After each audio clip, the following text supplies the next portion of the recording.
Hello everyone, welcome to today's live stream. Let me just make some quick checks. Anyone, if you are here live with me, please let me know if you can hear me. And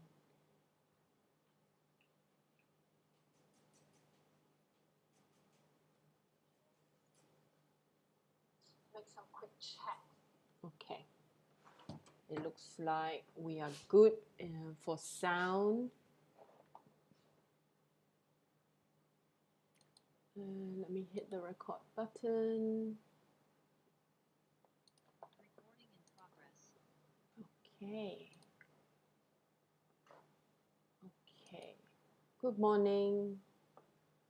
I'd like to welcome everyone who is, well, any number of people. I don't know how many, maybe 3 or 4 of you watching live at the moment. Welcome and thank you for joining me here at this point.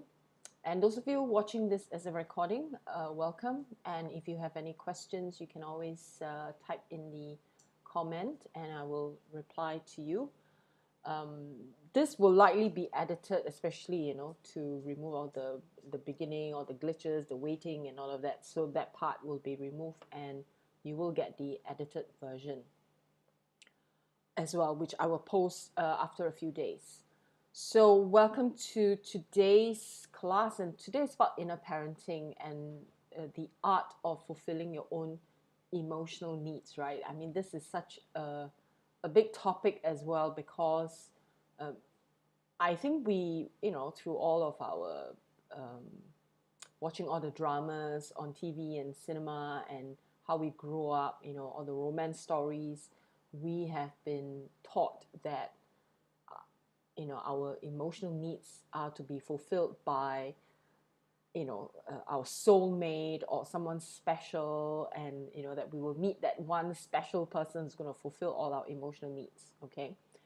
So we've been, brainwashed quite a bit to believe that, and that has resulted in us being quite emotionally handicapped, emotionally crippled.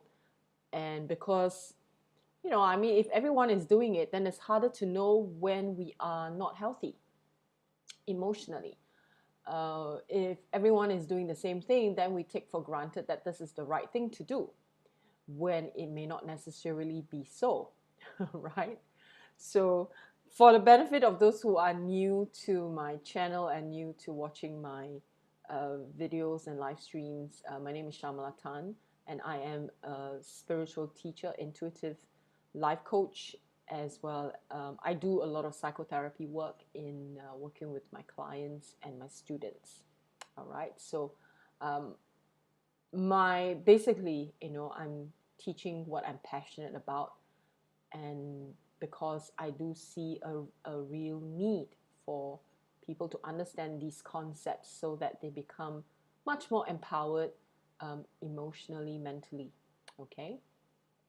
So in emotional well-being and personal development, oftentimes, if you go to any of these workshops and or even spiritual workshops, right, there is a lot of emphasis on personal growth and all, but the focus is very mentally based, right? And even the emotional needs are not quite clear in how they are being carved out in these workshops, mostly because maybe the facilitators themselves cannot tell the difference, what is, what are emotional needs. Okay, I have this very interesting question that I received, and I feel like I need to address this question at the beginning, because it is the core issue as to why we are experiencing what we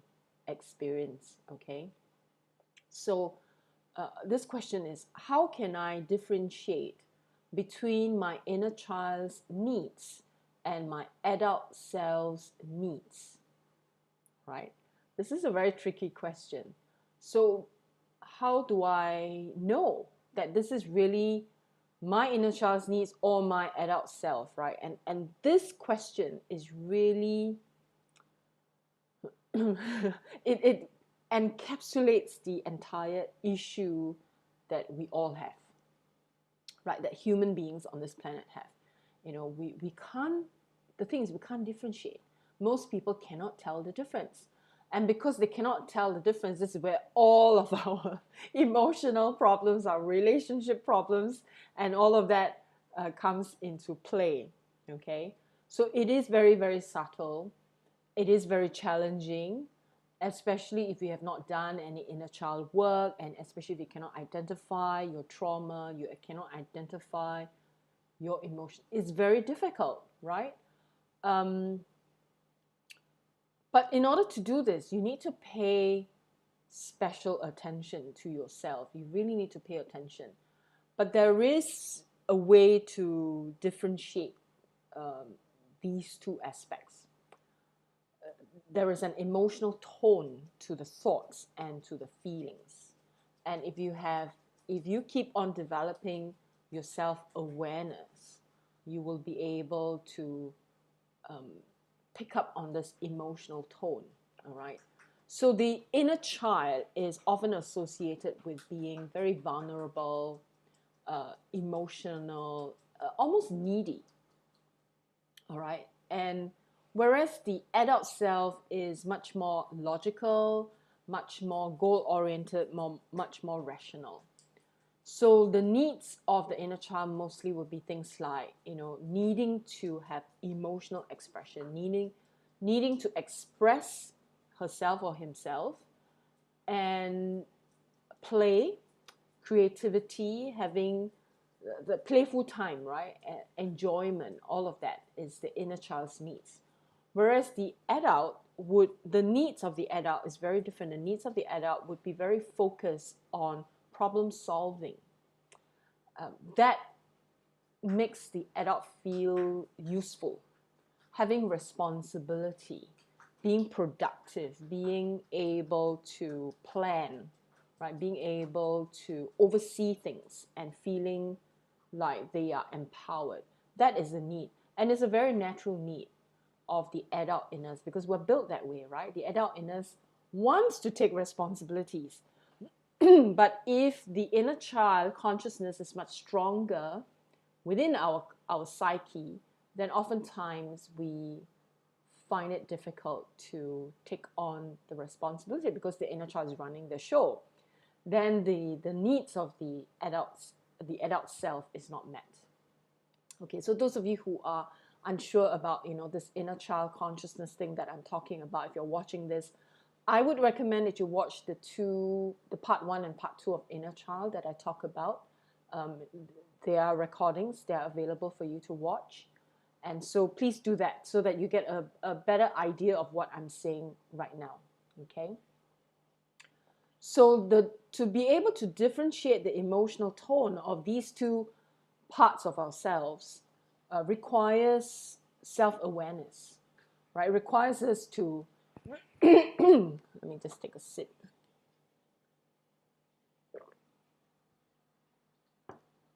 Requires us to have almost like, watching ourselves, right? Watching like, okay, what are the needs now? Do I feel like I am emotionally neglected? And then that's the inner child. Or do I feel like I'm useless? And that's the adult self, right? Because the adult self will want to feel like they are needed. They need to fulfill responsibilities.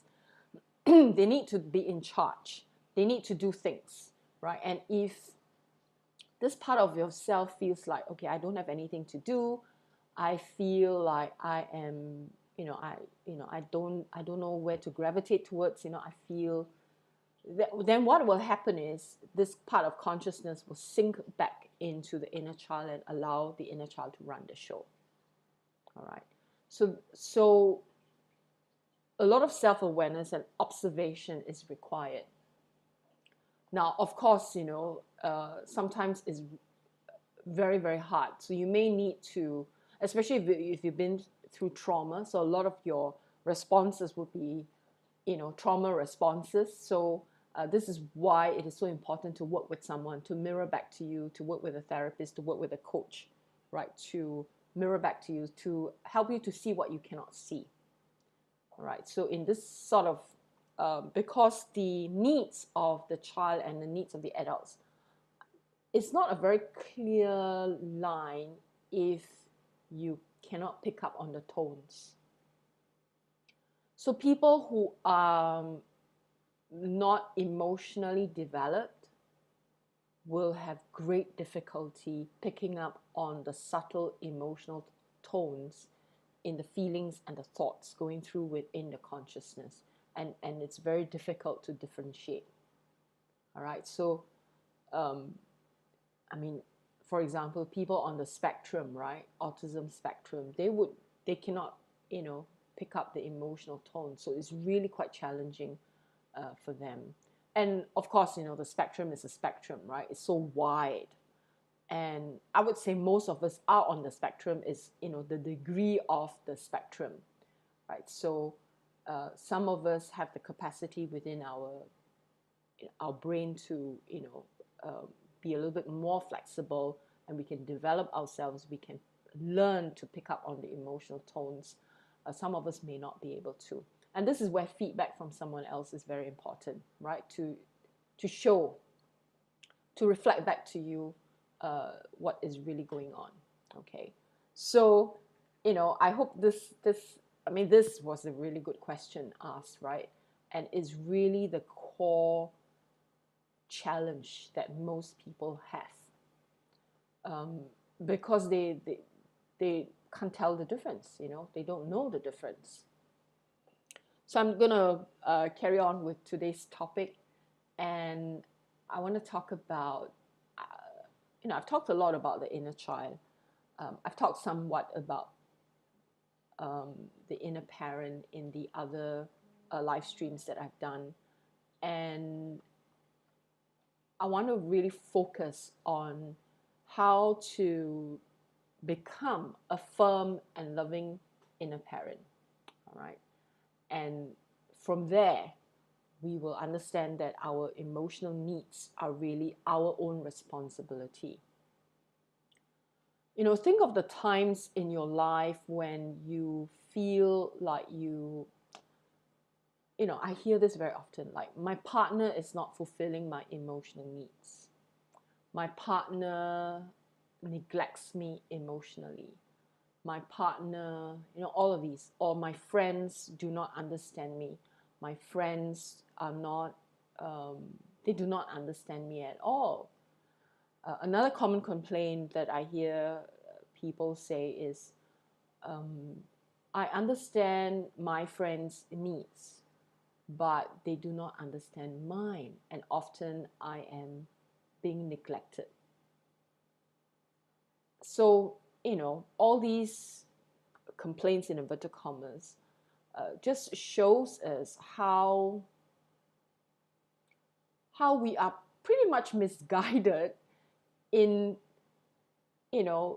throwing the responsibility of our emotional fulfillment onto other people. Then, of course, the question that you may ask is, then what's the point of having a life partner?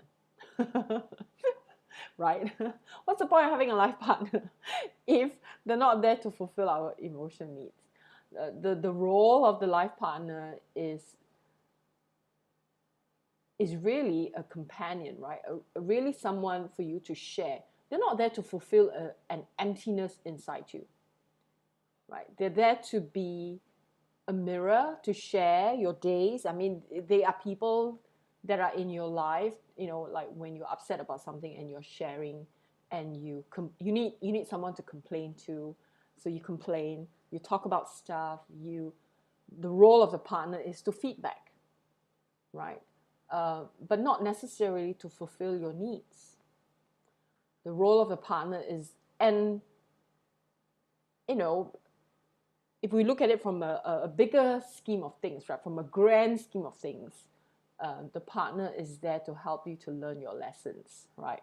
And of course, most people are not going to like this part of the partner helping us to learn our lessons. The partner is there to, the partner represents all relationships that you've had in your entire life, from the time when you were born to all the romantic relationships, relationship with your mother, your father, your siblings, your whoever, right, that you have interacted with in your life. The partner is that one person that represents all of these relationships that are not healed. It's a very heavy burden because this person has a role to play in, well, not a conscious role at least, right? Because this person is, most likely going to reflect back to you, right? Or mirror back to you your own state of unfulfillment. And this is where it gets really difficult, right? I mean, when there is someone else involved in your own inner process, it is so challenging. And so there's a lot of projection going on. There's a lot of like, the lines or the boundaries are not clear, right? So I had this conversation with or argument with my daughter. My daughter is almost 18. And she said, she said that she's 18, she's almost a grown up. So she has to, her life is hers, and whatever she decides for herself, what she wants to do and all that is up to her because it is her life. And as a mother, that's my automatic response would be, would that include supporting yourself financially? I think this is something that all parents say, right? And she said, oh no. Then I said, then as long as you're under my roof, as long as you have to depend on me financially, I do have a say in what you want to do because you are still dependent on me. Until such time when you're not dependent on me, right, then you do what you want, right? I don't really have a say anymore because you're not dependent on me. And plus, when you are 21, you're officially an adult, you do what you want, right? I'm not there to fulfill your needs anymore. My role as a parent, in a spiritual sense, right, my contract with her ends, right, as a parent when she's 21. And after that, we relate to each other as a grown-up. And so being at that age of 18, right, I mean, obviously she's not mature as an adult would be emotionally. So there are needs that needs to be met. And so, with her trying to get out of the clutches of the parent, right, and say, I can do my own thing. You don't have a say in what I want to do. It's a clear sign that she is not mature, right? I mean, if someone has to make that declaration, then it just means that you're not being it, right? So that's a very good example.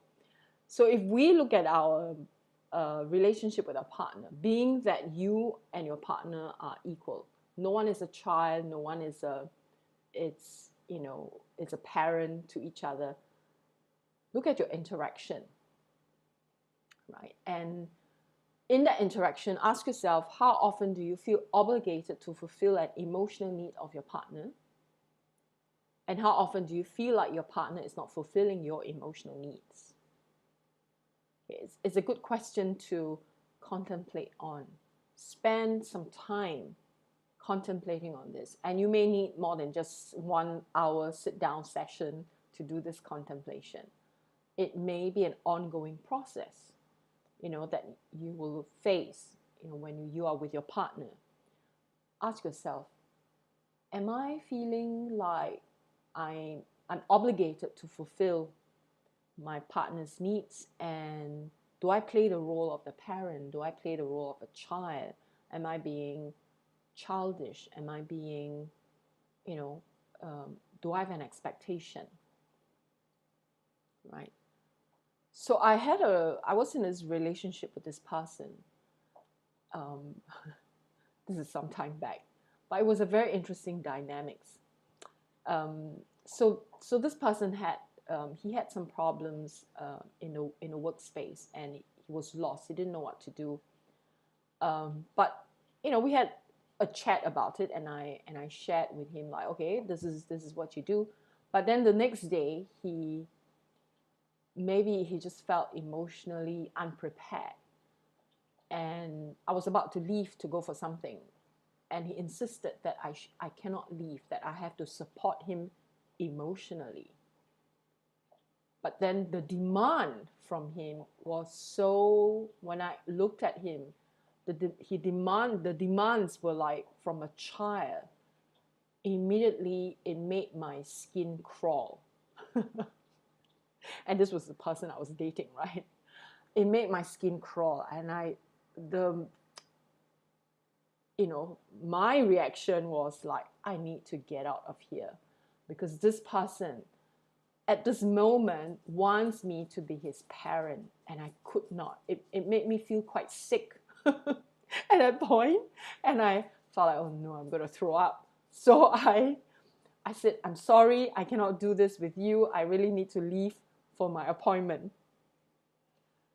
And it made me realize, from that incident, made me realize, like, oh my God, this relationship, it's going down, right? Because obviously I cannot fulfill that role, and I don't want to fulfill that role. And of course, he went on to make the situation even worse, because when I came back, all his things were gone. So that's like the child, right, rebelling, and the child is like, out of spite, decided, I'm leaving, right? So I said, okay, right? So that was a very interesting dynamics. And I'm sure many of you have experienced this in your relationship, where there is such a strong reaction where you feel like your partner is not fulfilling your needs, and then your partner retreats and say, oh my God, I don't want this responsibility. So the two reaction creates this almost like an explosion. So think about it. If you have experienced this, right? If you have experienced this with your partner, where out of spite you do something to leave, or you do something to because you're resentful, it is actually the child throwing a temper tantrum. All right. So what would be the better way of dealing with this? From my position, right? From my position, the better way of dealing with this would be to address the situation and say, hey, look here, we have talked about this, about what can be done, in the workspace, and you got this, right? You are able to do it. I can't be here to help you to fulfill your emotional needs, because you are really, maybe I shouldn't say you're really needing it, but that was in my mind. But it's hard to explain these dynamics to a person, right, when you're going through it. But I should have done that, right? I should have been much more at that moment, explain, and then, but still leave. I felt I needed to leave. I could not be there to fulfill an emotional need. So same with how you deal with your partners, right, in your relationship. How you deal with your partners.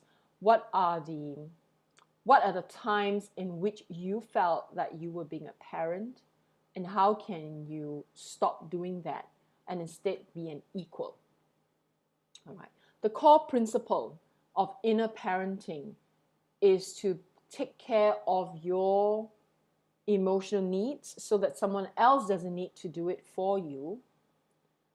And when two people, work through their, or up level their inner parent, then there'll be two adults coming in this relationship.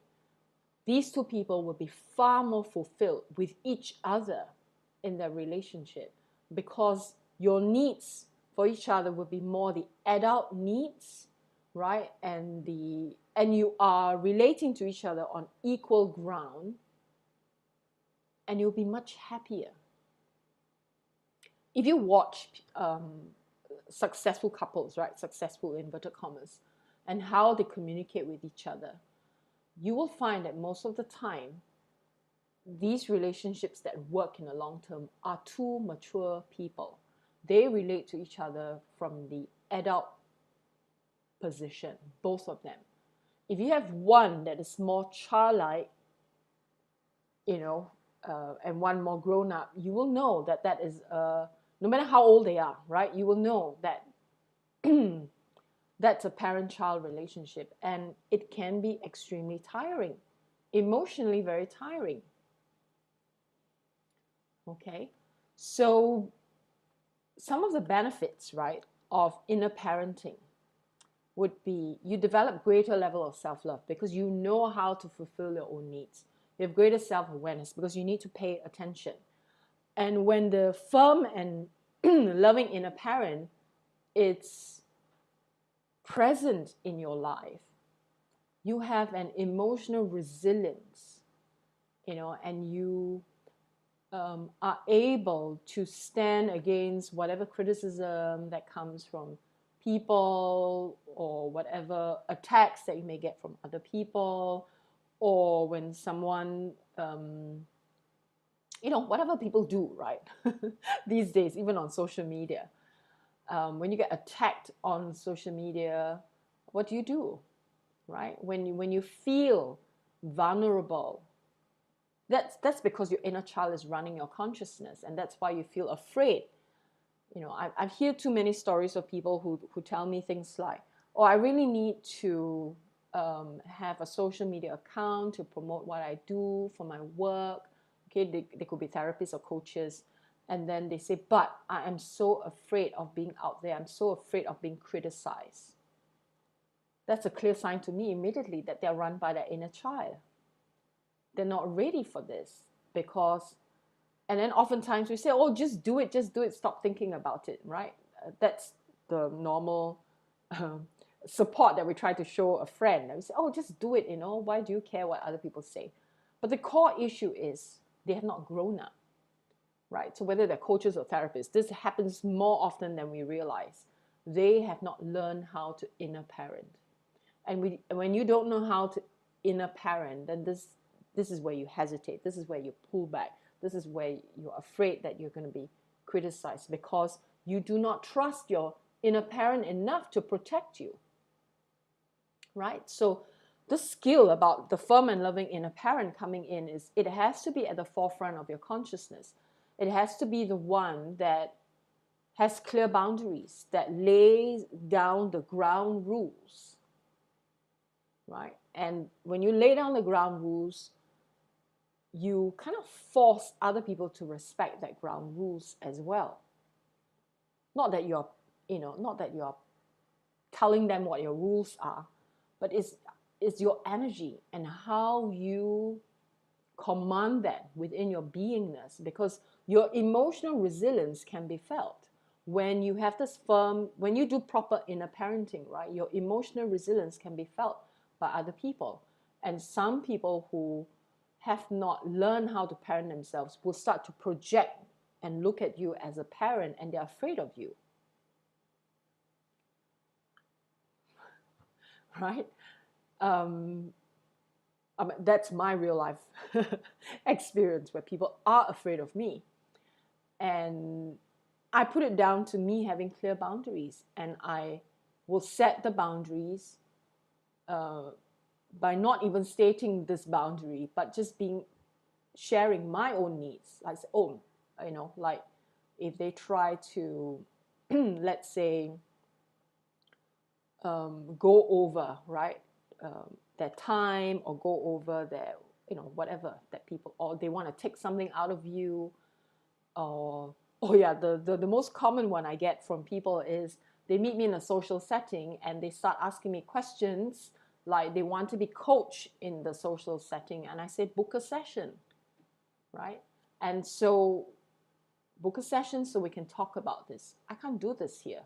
This is not appropriate. So when I say this is me setting boundaries, right? So you do the same in your relationship. You set the boundaries. And oftentimes, when couples have arguments in public, that's the lack of boundaries, right? The inner parent is not present to set the boundary and say, look here, this is inappropriate. It's not the right time, right space. You have an argument, have the argument in private. Go back home, do it there, not in public. But we see it very often, right? Couples fighting, couples arguing. It happens, right? So the inner parent has to set the boundaries. When the inner parent sets boundaries with self, the inner parent automatically sets boundaries in the relationship. And there's nothing wrong in setting boundaries in relationship. There is only a problem if the two boundaries between your, how you see the relationship and how your partner see the relationship, if how both of you view the relationship is different, then you will find that the boundaries are not going to be accepted. The boundaries are going to be deemed as rejection. When the boundaries that you place for self-care is deemed as a rejection because the other person perceives it as you rejecting them, then that's not a good match. The relationship is no longer going to go in a way that it's going to work unless the other person up-levels their inner parent and starts to develop inner parenting skills. Okay. Now, let me just give you some examples of how the inner parent can not only help self, right? Let's say with anxiety or with bad habits, addictions, sometimes even move you out of depression, sometimes even healing relationships. Okay, so let me just give you an example. When you struggle with anxiety, for example, that's the inner child, right? Feeling the anxiety. And when the anxiety is not contained, like you feel like, oh, it's all over the place. You feel like the anxiety just, the nervousness is just moving through the entire system, the body, and it's not contained. It's an indication to you that the inner parent needs to step in. So what you can do in this sort of situation when anxiety is there is you visualize the parent self, right? The firm and loving parent self embracing you. Right? It's like this energy of a person. Most people, most spiritual people like to see the part of self embracing self as the spirit guides or something. But I still feel that when you do this, you are still projecting the role of the parent onto your spirit guides, which is not necessarily healthy also, because then you're not developing that part of your consciousness, right? You're not developing that consciousness to learn how to parent self. Okay, so don't project that onto spirit. Just see yourself as the adult self containing you, holding you, right? And what you can do is you hug yourself, right? When you hug yourself, you are toning down the nervousness, the nervous energies. Okay, and if you have a space, you can lie down, right? And then you lie down and do this, and then you cross your legs as well at the ankle. Right, that way you contain the energy and the anxiety will go away. Okay? All right. I will definitely address that question, how to develop inner parenting skills, especially when you're triggered. Okay? I'm unlearning the anxiety that was rehashed recently. Okay. All right. So, yeah, so when you do, because anxiety is manifested on the physical level, right? So on the physical level, you feel nervousness, you feel like you need to shake it out of your body, you feel like you start pacing, or maybe even you start shaking your leg when you're sitting. That's anxiety, right? That's energy, and it's not contained. And so if you need to shake it out, give yourself 5-10 minutes, shake it out. Like animals do this really well. Adults need to learn to do this. Like the dog or the cat, like they shake it out, right? What are they shaking out? They're shaking out energies of anxiety, all built up of stuff. And so, but in the human world, we don't do that because then we are deemed as being crazy. So do that in private. Shake it out if you need to, jump around, right? Privately, turn on some music, 5 minutes, that does the job really well. Shake it out and then, contain it. So that's the inner parent, right, coming in to contain the energies for you. Okay, so that's how you deal with, the anxiety. Now, if you have low self-esteem, for example, and you have to maybe meet people, you have to go out in a social setting, what can you do? Again, you visualize the inner parent and ask yourself, okay, what would a firm and loving inner parent do? You might need to, if your case is really serious, you might even need to write a script, right? Write out a script. Like, what would a firm and loving inner parent do in a social situation? How would the firm and loving parent protect me, guide me in a social situation, right? So in a social situation, I often tell people this: when you pretend that you are the host in a social situation, you feel much more responsible. That's the responsibility bit that you are giving to the inner parent to do its job, right? You pretend that you are the host. And if you are the host of a party, what would you do? You would go up to people and say, are you enjoying yourself in this party? Can I help you with something? Can I help you with food and drinks? I'm a friend of the host and I like to help out, and I like to can I help you to feel more comfortable? Right? You approach people who seem anxious. So then when you give a role to the parent, right, the responsibility, the being out there, then the inner parent would come up more, and your inner child, the anxiety, the low self-esteem will start to recede. Right? And this is how you show up in the world. You allow the inner parent to be there. So I'd like to address this question now. How to develop inner parenting skills, especially when you're triggered. Okay. Before I answer this, I want to talk about the difference between being triggered and having an emotional response. They're two different things. In my perspective, they're two different things. Because I feel that everybody, not that I'm saying you are using the word trigger randomly, but I feel is a good opportunity for me to address this. People often talk about being triggered, but not every emotional response is a trigger. A trigger is an emotional reaction. An emotional response is slightly different. Okay? Two different things, yeah? So when we say triggered, is emotional reaction. So emotional reaction happens when we're having a conversation with someone, they say something to trigger us. The reaction within us is like we want to fight back, we feel unloved, we feel neglected, we feel insulted, we feel all kinds of emotion, and we want to hurt the other person, right? You want to hurt the other person by saying harsh things. You want to. Some people get physical as well. They want to hit the other person, or you start thinking of things that this other person has said in the past, and you use it as a weapon, right? You weaponize the past, whatever has been said and done. That's a reaction, and that's a trigger, right? The temptation is to do that. So when you're triggered this way, you know immediately. It's almost like you can't even stop yourself, right? You feel like the temptation is like, I just need to get this out. I need to attack this person back.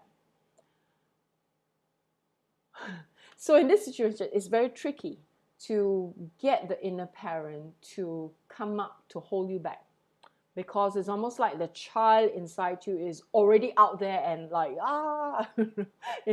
doing what it wants to do.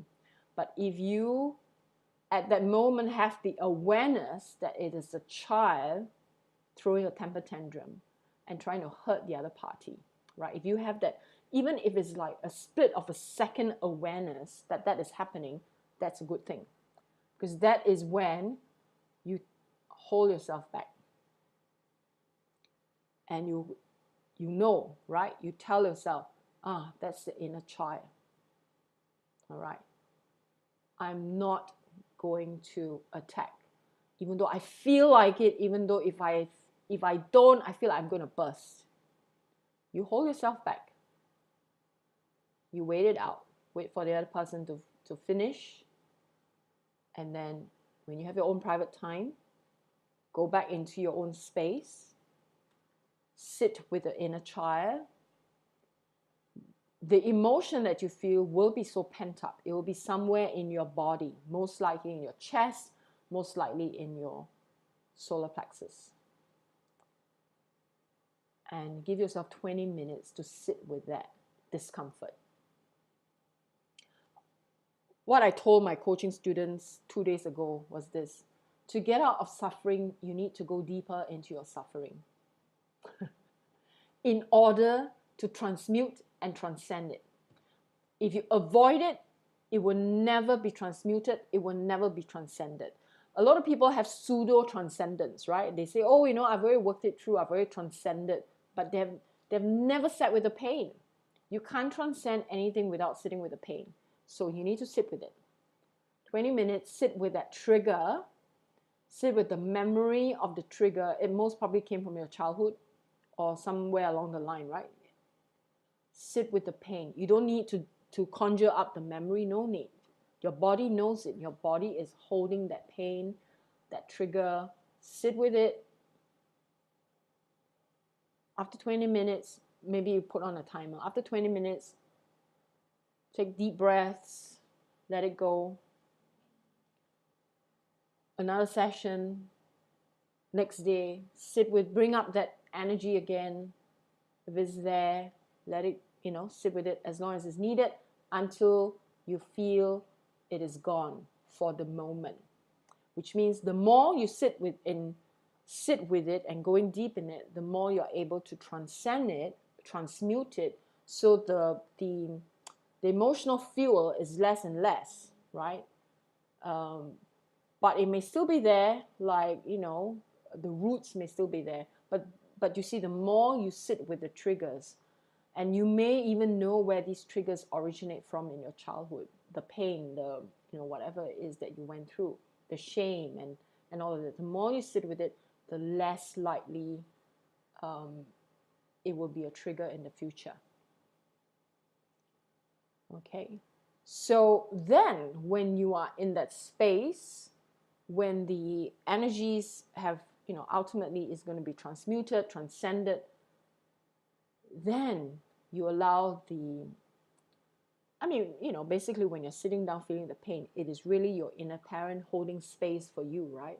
And you will feel the strength of the inner parent. You will feel the strength developing. It's like a muscle. The more you develop the inner parent, the more it's going to be present in your life, right? So you have to start somewhere, right? So this is basic 101, how to develop this. And it is not easy. Nobody likes to, whenever I tell people you need to sit with your pain, nobody wants to do it. They avoid it. And then they come back to me with the same issues again. I say, did you do the sit down with the, or we do it now, sitting with the pain? But then they feel like, oh, this is just a 1 hour session. I don't want to waste my time sitting with this. I can do it on my own. But they never do it. And so it's a never-ending cycle. They are the hamster, the inner child hamster on the wheel, going around and around and around because they are avoiding sitting with it.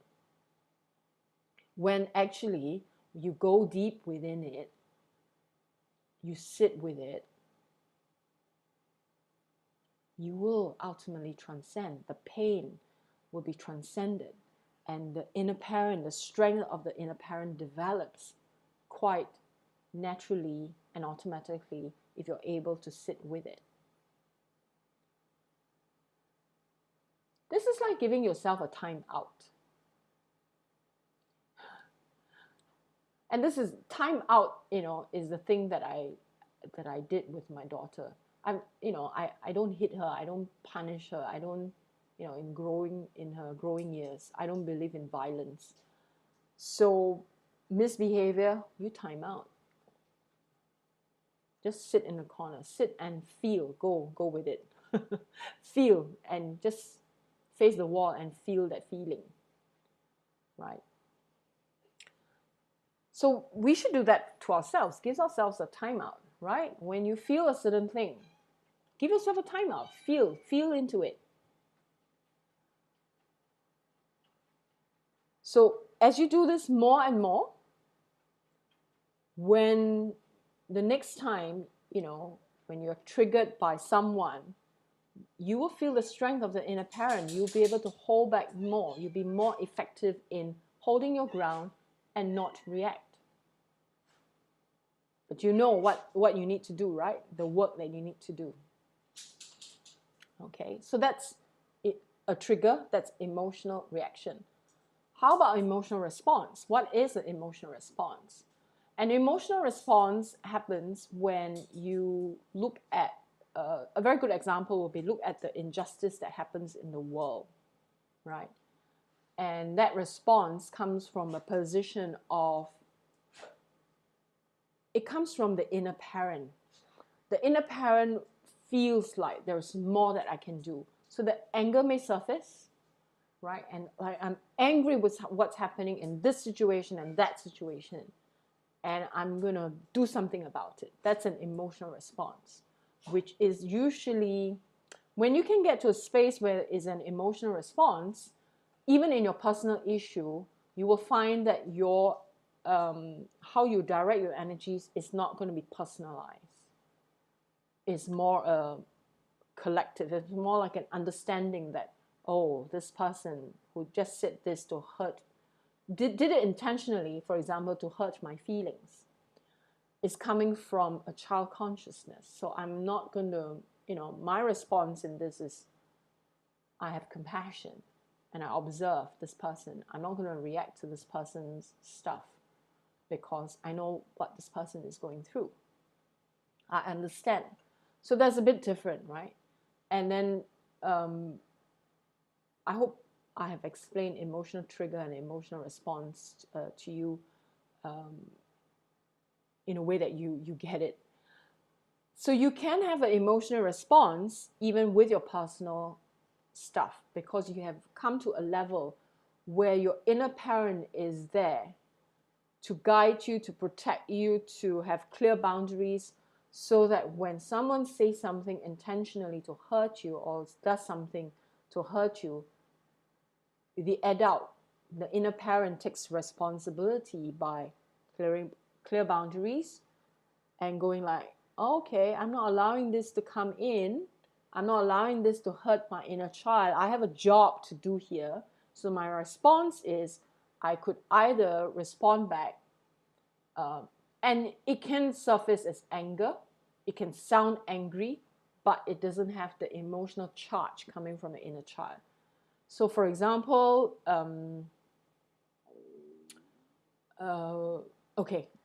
me walking my dog, and then people riding their bicycle at full speed, right? Coming around the corner, and of course, I would say something, right?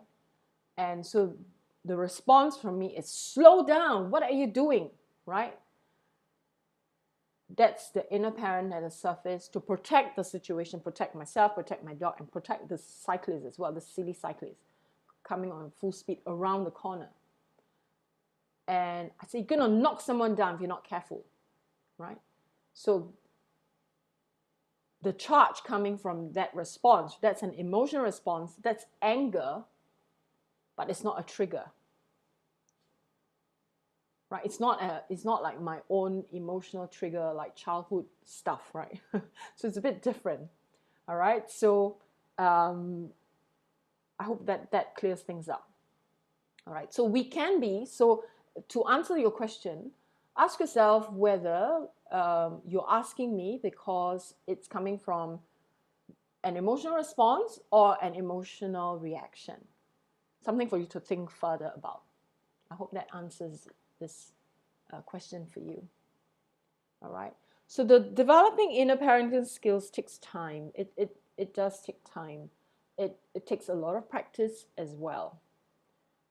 And it is the core work that is needed to be done if we want to grow spiritually, if we want to grow psychologically, if we want to be more successful in what we do and how we show up in life. Inner parenting is the thing to do, because the inner parent creates the inner environment for you. It cultivates a space where you can learn how to cope with things that are happening in the world, happening around you, happening in your family, happening in your relationship. It's an inner environment. And you learn how to cope, right, with things that may not necessarily be healthy. Like, how do you deal with other people's stuff, right? How do you protect yourself so you don't wear yourself down, so that you can be effective even if it is emotionally draining, but you're still, you know, still balanced, right? The key is to remain balanced no matter what you're doing. So let's say if you have to, let's say you're a health worker, right? And you have to care for so many patients. It can be emotionally draining. Then how do you stay balanced? You stay balanced really with your inner parenting skills. Know when the boundaries are, know that when you're dealing with it, acknowledge that it is tiring to deal with, people who are ill. Is emotionally tiring, but at the same time, you are keeping the balance internally. That you are not, the inner child is not wounded in the process, your inner parent is not escaping in the process, the inner parent is still very present. Okay, so in the area of like bad habits, addictions, of course, that's completely the inner child running the show, right? Doing what it likes, enjoying whatever it likes, and there's no boundary, and doing really whatever it likes. And so if you have a bad habit or addiction, that's your inner child running the show. You have to acknowledge that. You really have to.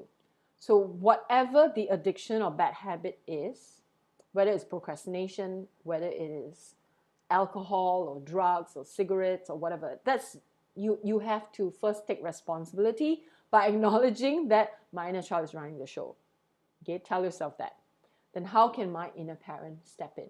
My inner parent step in by taking responsibility, right? Drawing out a plan. What can I do to help me with my, my addictions and my, whatever that I need to do to overcome. Now, if you need more information about overcoming your addictions, my latest article on my website is that, the 7 ways to work through your bad habits and your addictions. Okay, so go look it up. My website is shamlatan.info. Check out my blog, is the first article there for this week. So if you're watching this later on, you can just scroll through. You should be able to find the article. Okay, that's all the inner parenting. Okay, even though I don't name it, I in the article I don't say like, oh, your inner parent has to do this, do that. But the steps are taken by the inner parent, and that's being balanced, right? So, any questions from people watching live? Let me answer some questions that I received.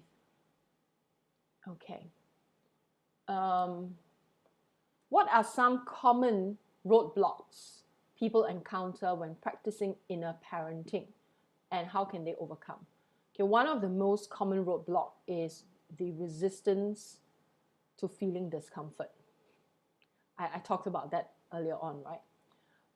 Is the resistance to experiencing the difficult emotions, or resistance to feeling the past experiences or talking about the past experiences. To do inner parenting work, you must be willing to be, firstly, to be vulnerable and to explore different methods of healing. And going back into those memories can be very painful, but there must be a willingness.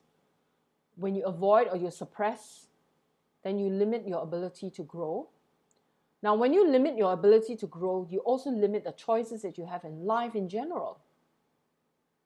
People don't understand this. When I tell them, The more you heal, the more choices you have in life. And they say, how? How does that work? I said, because the more you heal, the more you are able to see the opportunities. Because your mindset has shifted. You have opened your mind. Your mindset shifted. When you're not healed, everything you see is not an opportunity. Everything you see is a block.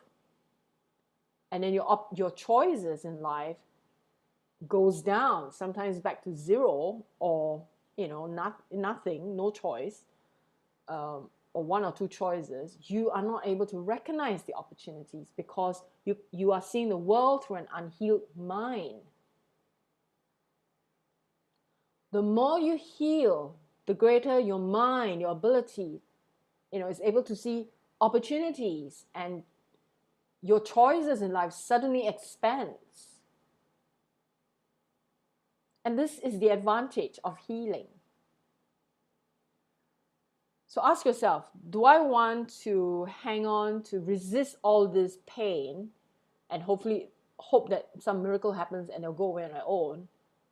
The thing is, they will not go away on their own.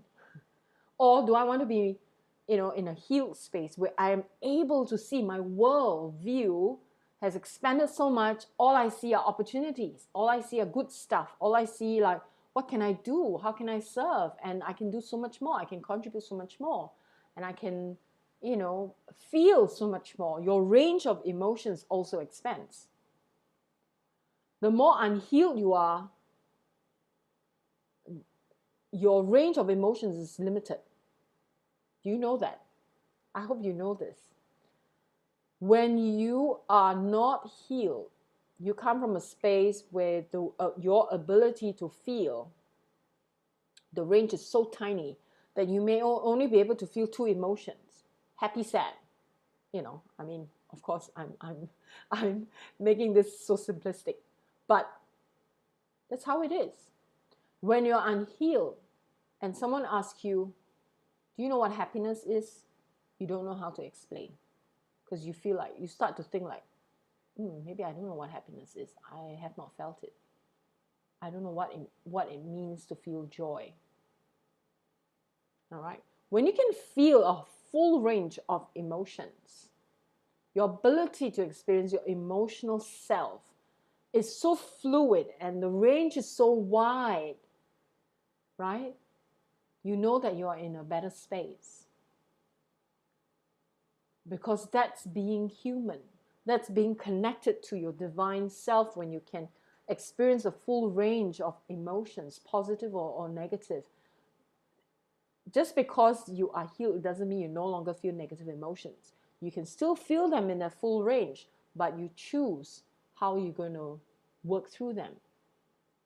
You are much more empowered. And then, all the positive emotions, you feel the full range, from joy, to happiness, to deep peace, and all of these emotions, this full range, right, that you feel, they're like the full spectrum of happiness that cannot be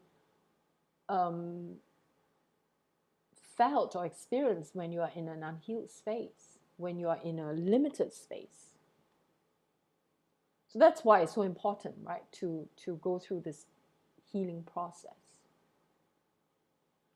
So another roadblock to inner parenting is the lack of self-compassion and a lot of self-judgment and self-criticism. These are roadblocks. When we are overly critical of ourselves, we find it very difficult to be kind and nurturing to our inner child, and we find it very hard to get out of that space, to be soft and gentle, right? The softness. Definitely, when you have a full range of emotions, you will definitely feel much more alive. You definitely feel like you want to be out there and experience the universe. You feel that you're able to feel the emotions of nature, animals, plants. You start to see the world very differently. And there is a certain softness to it. You feel like even walking out there, you feel like nature is talking to you, right? When you are in touch with the full range of emotions that we are supposed to be equipped with, our connection with the nature world becomes so much closer because they can feel what we feel. They know. And so, when people walk around and they don't recognize a tree as a living thing or flower as part of us, right? You know what is their range of emotions. Very, very limited. And often people ask me, how do you know that this person? I said, just by watching how they are expressing themselves. I can see what their range is. Or their range is just happy, sad. Right? Observation. You observe yourself as well. Like, what is your range of emotions? Are you capable of feeling a full range? All right. Well, granted, there are certain situations or certain people you're with that you will not display a full range. Right? And for good reasons, right? Sometimes it's to protect yourself. Sometimes you know that these people do not have they do not have the ability to give you the emotional feedback, right? And so you do not show your full range, and that's fine. Are self-judgment and criticism always part of childhood wounds? Yeah, mostly. Mostly they are part of childhood woundings, and also what you learn from society, what you learn from your own parents, what you learn from the world, and all of these we pick up as children. Definitely. Okay. What are the roadblocks? Now, the other thing is impatience. A lot of people want to being able go for a weekend workshop and being able to inner parent immediately. Inner parenting skill is a process, because you need to address your inner child stuff before you can show up as the inner parent. If you try and bypass the inner parent, the inner parent cannot do its job without addressing the stuff that goes on. Okay. It's ongoing process also to cultivate self-compassion, right? It's ongoing process. And patience, dedication. One of the best way, and it's a very good test, one of the best way to really develop the inner parenting muscle is patience. Put yourself in situations where you have to wait.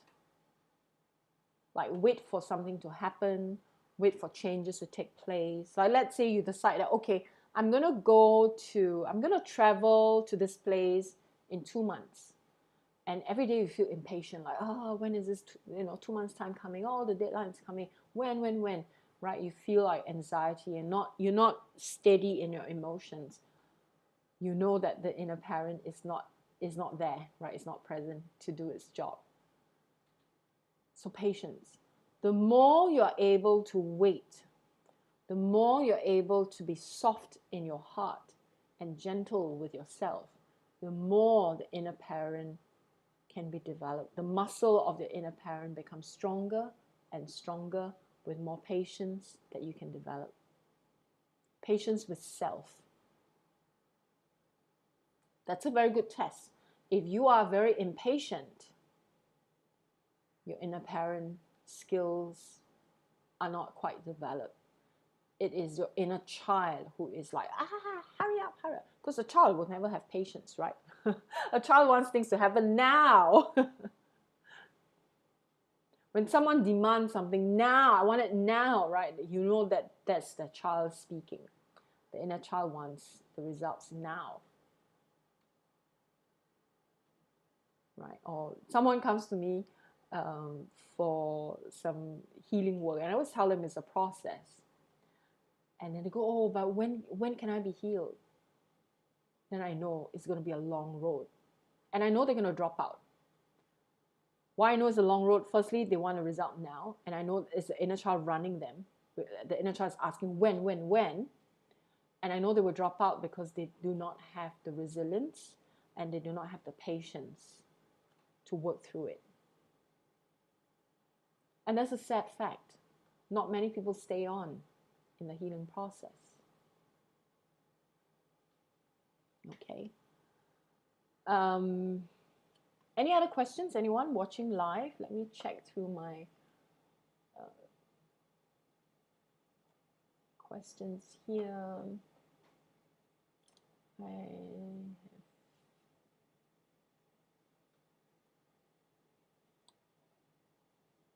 Okay. How can I learn to connect with my emotions and become more self-aware? I think I've answered this also in parts, right? Connect with your emotions. You have to sit with it. Sitting with your emotions is how you connect with your emotions. You know, ask yourself, what is your most predominant emotion that you feel on a day-to-day basis? If it's anger, irritation, if you're easily irritated, easily frustrated, you have to sit with it. The more you sit, or if it's fear. One of the most common emotion that people face is fear of not having enough when it comes to finances. Fear sets in. The fear paralyzes. The fear can make people feel so numb. Fear of not having enough. Sit with it. It's scary, but sit with it. The more you sit with it, the more you transcend it, the more your fears melt, the greater your ability to see opportunities, the greater the flow of abundance. People always say to me, oh, you know, I want to be more abundant. How can I be more abundant? Is it you know, saying affirmations? And I said, no, sit with your fear. So, really? Do I have to? If you don't want to, then you'll always be in the state. That's how it is. Okay. So to answer that question, connect with your emotions, sit with it. Okay. Become more self-aware, sit with it. A lot of sitting, a lot of patience, and that's how you cultivate. Don't set a timeline, don't set a deadline like, oh, by this date I have to be a firm and loving inner parent. No. The more you're able to sit with patience and to sit with those nasty emotions that you experience and sit with it without judgment, just feeling, the stronger you become, the more resilient you become. Now, bear in mind that emotional resilience is not the same as suppressing and bypassing. Not the same, yeah? Resilience only come about if you have spent enough time sitting with the nasty emotions. It's not a mental construct. It's really in the body. Not only is it in the body, it communicates, you know, with your nervous system. Right, the part of you that feeling antsy, right? It's the nervous system is being impacted by the emotions because you have not sat with it long enough and you have not allowed the emotions to move through the nervous system to move out of your body. The goal is to allow it to move out of your system by sitting with it. Patience, sit with it. Softness. Okay, so give yourself this task. Give the inner parent the responsibility to do this job. It needs a job. It's jobless. When it's jobless, then it's just going to go into hiding, and then the inner child is going to run the show. You have to give the inner parent a job, okay? And give the inner parent a job by sitting, patience, all right? And whenever you feel impatient for something, know that the inner child is screaming, and this is where you really need to sit with it even longer. This is when you really need to allow, like, okay, I'm not going to push it away. I'm just going to be patient. I'm just going to watch. Okay. So I hope today's sharing is serving you, helping you, it give you some pointers. What are some of the questions we can ask ourselves? As you don't ask questions. It's not a mental thing. Nothing to process. You allow the body to process. You just have to sit and feel. Don't ask questions. I hope this helps. All you need to do is feel. You see, when we try to process it mentally, we're still distracting our emotional state. We're still distracting our body because we don't want to feel. The idea is to feel, right? And if you find it too overwhelming, you have to work with somebody to take you through the process, to guide you through the feeling process.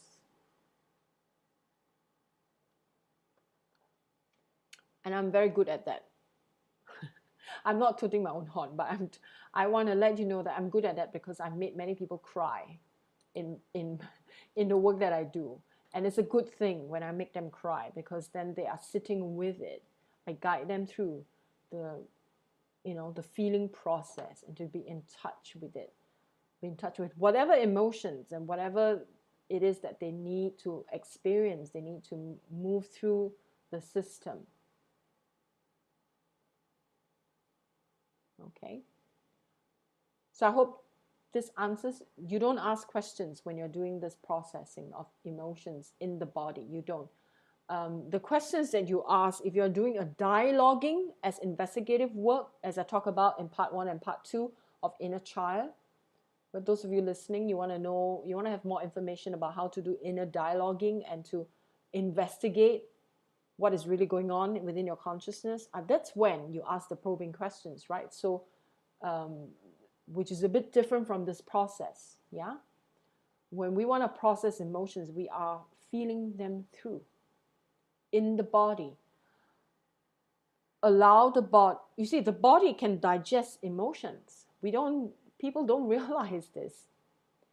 We don't give enough credit to our physical body. We think of physical body just for physical digestion. No, it digests, it has this entire digestive system that does a lot of things, as well. So allow the body to really digest the emotions for you, but you have to sit with the discomfort. Okay, it's not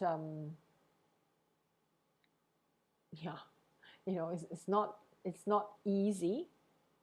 It is difficult. That's the reality, but you will come out of it in a way that you feel so much more true to yourself, so much more alive in ways you have never experienced.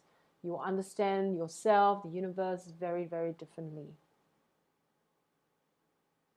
Okay, so I hope this helps, and I will see you all again. We'll definitely have more live streams coming up. I will make the announcements as the time get closer, and if you have more questions, please send them my way. I'll be happy to answer them. All right, so have a wonderful rest of the week and enjoy your weekend, the upcoming weekend. God bless you, and namaste.